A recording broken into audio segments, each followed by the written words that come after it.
আসসালামু আলাইকুম। আজকে আপনাদের সাথে শেয়ার করব গরমে মন প্রাণ কলিজা ঠান্ডা করা স্ট্রবেরি সিল্ক পুডিং। এত নরম আর মোলায়েম এই ডেজার্ট, যেটা মুখে দেওয়ার সাথে সাথে মেল্ট হয়ে যাবে। তাহলে চলুন বেশি বকবক না করে আমরা পুডিং বানানো শুরু করি।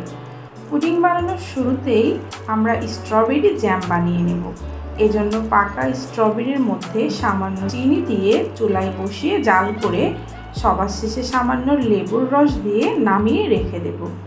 অন্যদিকে একটা পাত্রে বেশ খানিকটা দুধ নিয়ে ওর মধ্যে চিনি দিয়ে সামান্য জাল করার পরে দুধটা যখন হালকা কুসুম গরম হবে তখন ওর মধ্যে জেলাটিন দিয়ে ভালো করে জাল করে দিয়ে দিতে হবে লাইট ক্রিম।